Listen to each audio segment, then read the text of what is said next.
हाय, good afternoon. सास, बहू और सेंसेक्स के आज के इस एपिसोड में आप सबका स्वागत है। आज मदद एक और इंटरेस्टिंग गेस्ट करने वाले हैं आपकी। आज हमारे साथ होंगे कोलकाता से ओम कैपिटल के राजेश अग्रवाल साहब, जो बहुत बढ़िया व्यूज रखते हैं फंडामेंटल्स में।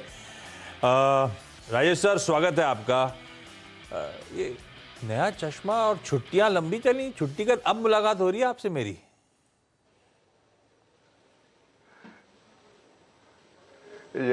नमस्कार Ashish ji, thank you for your kind words. सही कहा आपने, बहुत लंबी चल गई। 11 तारीख को आखिरी बार अपने शो किए थे आपके साथ, और आज 7 तारीख है। इट्स ऑलमोस्ट 1 मंथ, एक महीना तो कुछ लंबाई गैप हो गया। हाँ, काफी लंबा गैप हो गया, पर ठीक बात। आज मुलाकात हो रही है सर से फाइनली। बढ़िया समय है। मार्केट्स आपकी स्क्रीन पर आए उससे पहले जरा toll free number, WhatsApp number और ट्विटर आईडी सब दिखाइएगा। प्लीज रीच आउट करिए, अपनी क्वेरीज पूछिए इस प्लेटफॉर्म के थ्रू, और हम कोशिश ये करेंगे कि सारे देश के जाने माने एक्सपर्ट्स हमारी क्वेरीज सॉल्व करने में मदद करें। उस प्रॉमिस के साथ मार्केट दिखाइए स्क्रीन पर। पहले निफ्टी लेकर आइएगा। दिन के लो से एक बढ़िया रिकवरी निफ्टी में इस समय देखने को मिल रही है। तो एक समय दिन का लो था 670 का, हम चल रहे हैं 760 के आसपास के जोन्स पर। 120 130 ऑफ डेज हाइज वाला दिखाइए जरा निफ्टी कितना है। 130 135 पॉइंट हम दबाव में थे, अब हम महज 40 पॉइंट के दबाव में ट्रेड कर रहे हैं। तो ऑलमोस्ट 90 पॉइंट के आसपास की रिकवरी मुझे समझ पड़ती है। नेक्स्ट दिखाइएगा वो ऑफ डेज हाइज कितना मार्केट है। एक बढ़िया रिकवरी आती हुई भारतीय बाजार में, और 95, और इस रिकवरी को स्पॉन्सर कर रहा है पूरी तरह से वो बैंकिंग पैक। निफ्टी बैंक आपकी स्क्रीन पर आएगा। 3/4% से ज्यादा का उछाल, ऑलमोस्ट 280 290 पॉइंट नीचे वाला, 300 पॉइंट ऊपर, तो 650 पॉइंट के आसपास की रिकवरी निफ्टी बैंक में फ्रॉम डेज लोज आपको आपकी स्क्रीन पे नजर आएगी। तो कहा वो 300 पॉइंट नीचे वाला 300 पॉइंट मजबूती के साथ इस समय कामकाज करता हुआ बढ़िया मोमेंटम पकड़ रहा है भारतीय बाजार। एक्सपायरी का दिन कल आनी है, क्रेडिट पॉलिसी सुबह सुबह, और उससे पहले निफ्टी बैंक में कुछ रिलेटिव स्ट्रेंथ आती हुई, लौटती हुई 2 दिनों के फाइनेंशियल्स में वीकनेस के बाद। अच्छा, निफ्टी की कंट्रीब्यूशन प्लेट एक बार प्लीज दिखाइएगा। तो अभी भी वो एचडीएफसी ट्विंस दबाव में, ध्यान रखिएगा। एचडीएफसी लिमिटेड भी और इधर एचडीएफसी बैंक, जो निफ्टी बैंक का सबसे हैवी वेट कॉन्स्टिट्यूएंट है, ये अभी भी प्रेशर में है। इनके प्रेशर के बावजूद निफ्टी बैंक आपको स्ट्रेंथ दिखाता हुआ नजर आ रहा है, क्योंकि वो आईसीआईसीआई बैंक, कोई एक्सिस बैंक बढ़िया मूव दिखाने की कोशिश करते हुए। रिलायंस और एचडीएफसी ट्विंस का दबाव है, अदरवाइज पूरी तरह से वो बैंकिंग स्टॉक्स जो हैं वो लार्जली इस समय मदद कर रहे हैं। हाँ, एफएमसीजी इंडेक्स भी 0.5% मजबूत है, पर मैं बैंकिंग को लार्जली हाईलाइट कर रहा हूं क्योंकि इस समय का फ्लेवर वही पॉकेट है। हर टिक के साथ बैंकिंग में मजबूती, 950 के आसपास के जोन्स, 38,000 की दहलीज को खटखटाता हुआ निफ्टी बैंक आपको इस समय नजर आएगा। और ये सुबह जब शोज खत्म कर रहे थे तो ये बात निकल के भी आई थी चर्चा में, जब मैं और वीरू की चर्चा हो रही थी। वीरू ने कहा भी था कि अभी तो बहुत अर्ली है, लेकिन लग रहा है कि शॉर्ट कवरिंग के मूव्स निफ्टी बैंक में बनने की तैयारी हो रही है। और देखिए क्या बढ़िया शॉर्ट कवरिंग के मूव्स आ रहे हैं इस समय निफ्टी बैंक में। राजेश सर, छुट्टी के बाद लौट के आए तो बाजार कैसा लगा? 17,700 17,800 पे निफ्टी कैसा खड़ा है? देखिए, मेरे ख्याल से बाजार इस वक्त बहुत एक्साइटिंग जोन पे है। बावजूद इसके कि दुनिया भर के बाजारों में, भले वो ब्याज की दरों को लेकर के हो, या जियोपॉलिटिकल टेंशन को लेकर के हो, चाइना लॉकडाउन को या कोविड को लेकर के हो, भारतीय बाजार मजबूती दिखा रहे हैं। जो थोड़ी बहुत बाजार की चिंता है वो आरबीआई की पॉलिसी को लेके है, वो भी मुझे लगता है कल दूर हो जाएगी। हमारा ये अनुमान है कि ऐसा कोई बहुत ज़्यादा नेगेटिव सरप्राइज नहीं आने वाले हैं। उसके बाद हम नतीजों के सीज़न में एंटर करेंगे, और Q4 नतीजे उम्मीद से बेहतर आने की उम्मीद है। तो मुझे तो इस वक्त एक्साइटिंग ही लग रहा है। खास निफ्टी की बात करूं तो हमारा जो हाउस का अनुमान है वो 18,400 तक जाता हुआ निफ्टी दिखता है। 18,400 तक का ओम कैपिटल का व्यू। निफ्टी में तेजी, इंटरेस्टिंगली पॉइस है समय बाजार। हाँ, कल एक बड़ा इवेंट है पॉलिसी का, और वो सुबह ही सुबह छटता हुआ नजर आएगा। लार्जली तो एक्सपेक्टेड है ये पॉलिसी में शायद दरों में कोई छेड़छाड़ ना हो, और अच्छी बात ये होगी साथ साथ जो पॉलिसी स्टैंस है अकोमोडेटिव, वो भी जस का तस बना रहे। पर वो कमेंट्री बड़ी इंपॉर्टेंट होगी। सब कहने लगे हैं वो इन्फ्लेशन के कंसर्न्स, वो पेट्रोल डीजल के दाम, वो गैस की कीमतें, वो सारा कंस्ट्रक्शन का मटेरियल, सब कुछ महंगा ही होता चले जा रहा है। तो आरबीआई का वो फ्यूचर इन्फ्लेशन प्रोजेक्शंस क्या हैं, कितना कंफर्ट है, वो पूरी तरह से समझ में आएगा जब आप वो कमेंट्री कल सुबह 10 बजे सुनेंगे। आवाज का एमपीसी की व्यूज आपकी स्क्रीन पर है, सब मान रहे हैं कोई बदलाव नहीं। रेपो में, रिवर्स रेपो में डीके जोशी साहब जरूर कह रहे हैं कि 25 बेसिस पॉइंट का शायद एक उछाल देखने को मिले, और ये पिछले बार भी एक्सपेक्टेशंस ऐसी ही थी, पर पिछली बार कुछ हुआ नहीं था, इस बार जरूर फिर से एक्सपेक्टेशंस है, और ये दरअसल आरबीआई का एक हिंट होगा पॉलिसी नॉर्मलाइजेशन की तरफ, अगर ऐसा हुआ। अदरवाइज बाकी दोनों एक्सपर्ट, जो आवाज की एमपीसी थी, दोनों एक्सपर्ट्स मान रहे थे कोई बदलाव नहीं होना है, वो अकोमोडेटिव स्टैंड भी कंटिन्यू होगा। तो रेपो रेट तो खैर छेड़ ही नहीं रहा, तीनों ही मान के चल रहे हैं, ठीक है। लेकिन अब फ्लोर खोल दीजिए, इस पे तो खैर दिन भर आज भी चर्चा होगी, कल सुबह भी चर्चा होती रहेगी, और लार्जली हम लोग डाइजेस्ट कर चुके हैं जो हम लोग चर्चा कर रहे हैं ऑलरेडी कि क्या होना है पॉलिसी में।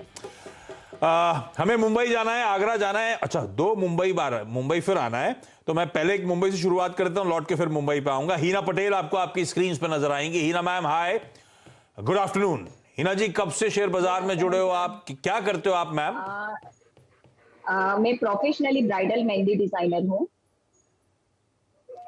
अरे वाह। हेलो। यस मैम, आवाज आ रही है।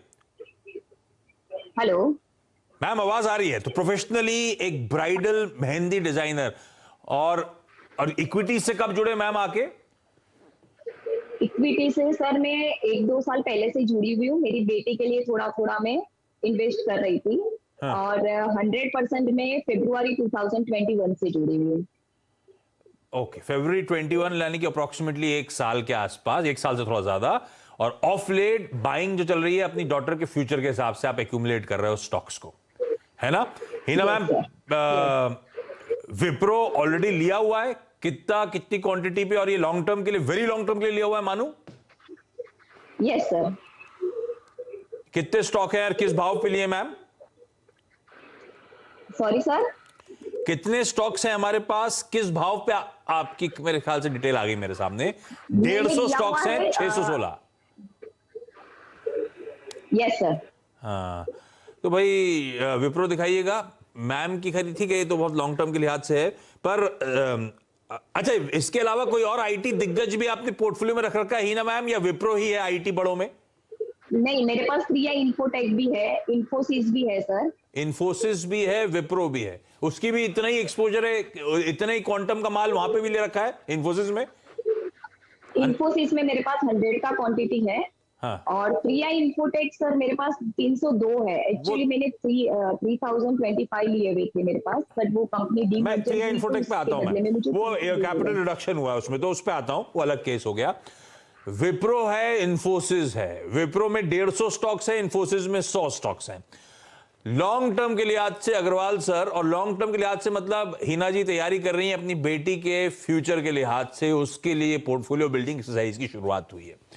दोनों स्टॉक्स क्या लॉन्ग टर्म के लिहाज से कंफर्ट देते? सवाल खास तौर पे विप्रो पे है, तो विप्रो क्या कंफर्ट देता है? इन्फोसिस तो ठीक, क्या विप्रो रखूं वेरी लॉन्ग टर्म के लिहाज से, या विप्रो से ज्यादा टीसीएस के लिए स्विच कर दूं? विप्रो पे आप लोग का हाउस व्यू क्या बन रहा है? देखिए आशीष जी, ऐसा है कि तीनों ही दिग्गज कंपनियां, चाहे वो टीसीएस हो, इन्फोसिस हो या विप्रो हो, मुझे लगता है कि लॉन्ग टर्म के लिए बहुत अच्छी हैं। विप्रो बहुत दिनों से लैग कर रहा था, लेकिन अब जो न्यू डील्स बन रही हैं, खास करके लार्ज कैश डील्स जो है वो बहुत बढ़िया है, और दूसरे नए सीईओ के आने के बाद नई उम्मीदें बनी हुई हैं। मैं समझता हूँ बिल्कुल बने रहना चाहिए स्टॉक में।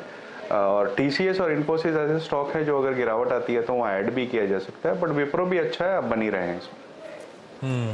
बने रहिए मैम, कोई दिक्कत नहीं। डॉटर के हाथ से लिया है तो तीनों आईटी दिग्गज दरअसल एक्सपोजर के लिहाज से बढ़िया है। वो जो 3i इन्फोटेक का सवाल लिया था, मैं उस पर आता हूं मैम, पहले सबसे एक बार मिल लूं, ऐसा ना हो किसी की सवाल ही छूट जाए। मैं आगरा जा रहा हूं दिशा जैन के पास। दिशा जी हाय, गुड आफ्टरनून। मैम, आप कब से शेयर मार्केट से जुड़े हो? सर 2020 लॉकडाउन से।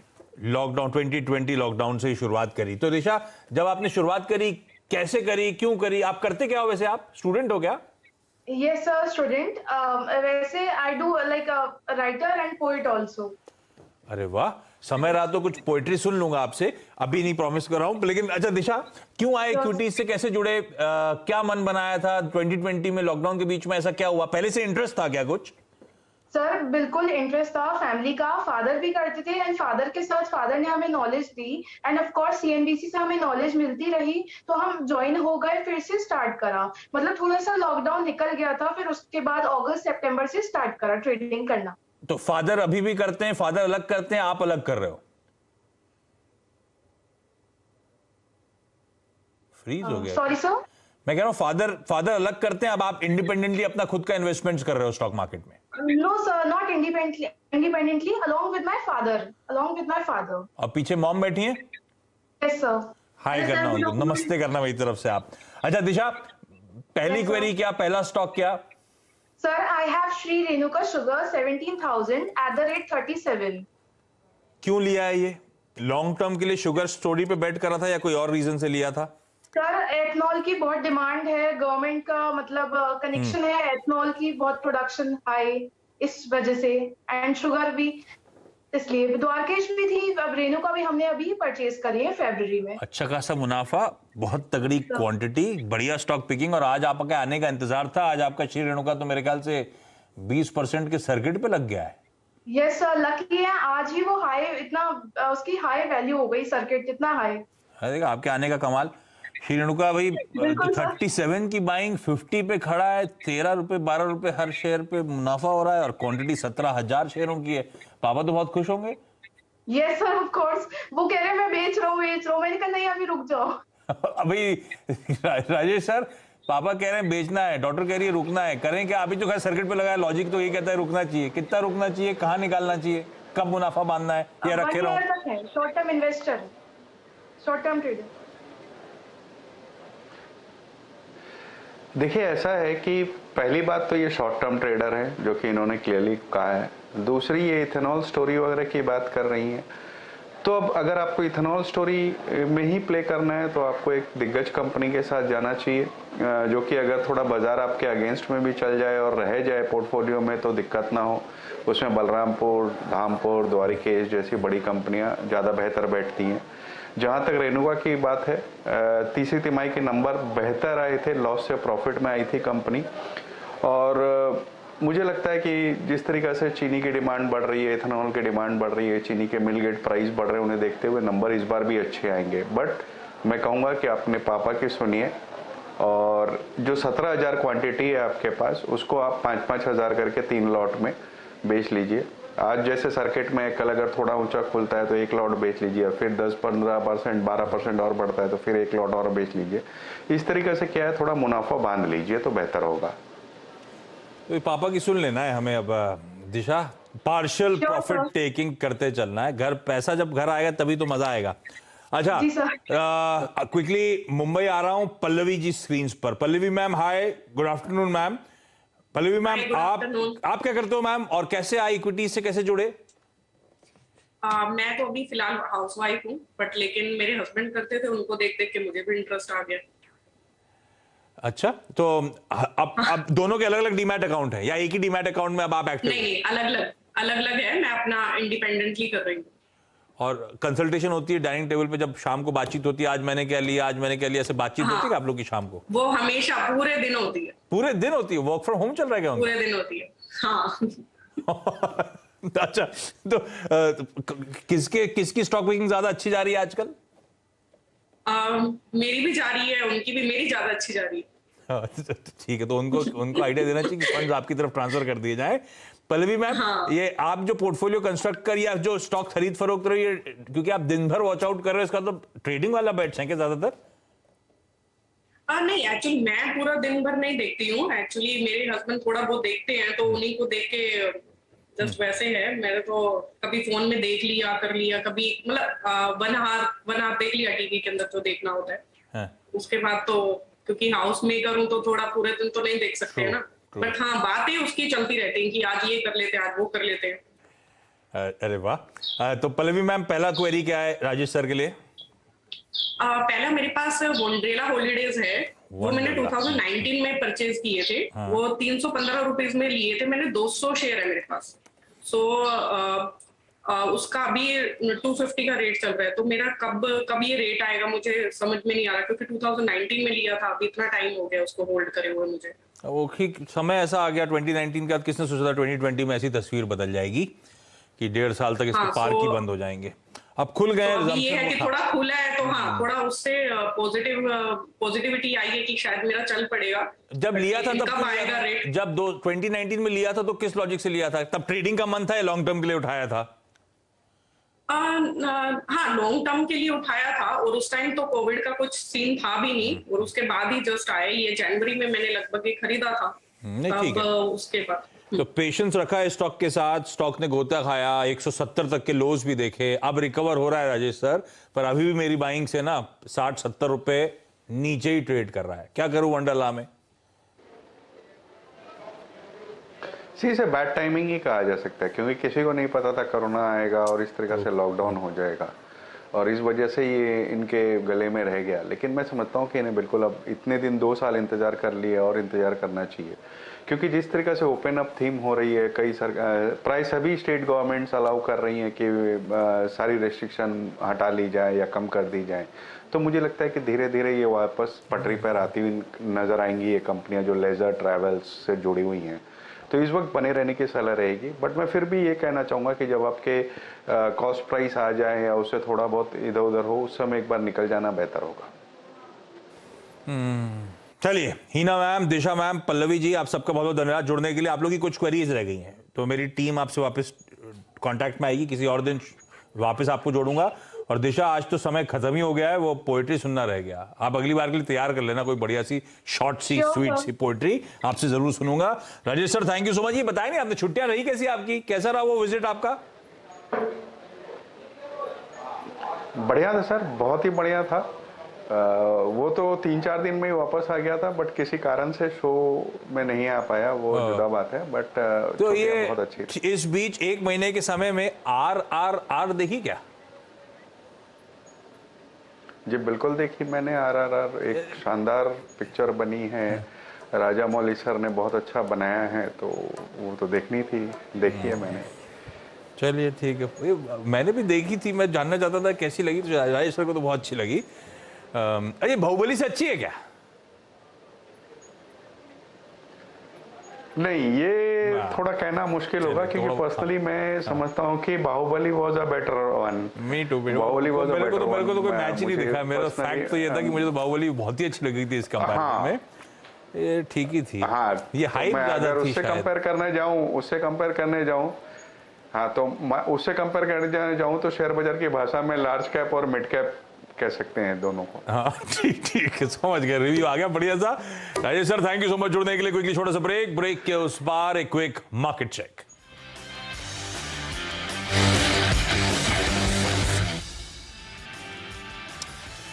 ब्रेक के बाद आपका स्वागत है। स्क्रीन पर आएगा मार्केट ब्रेथ। पिछले 2 दिनों से आपने नोटिस करोगे बाजार की वीकनेस के बीच में ब्रॉडर मार्केट्स का आउट परफॉर्मेंस कंटिन्यू, वो आज भी हो रहा है। ऐसे में ब्रेक के उस पार मिड कैप मंत्र देखिए, जानिए मिड कैप स्पेस का पूरा हाल। नमस्कार।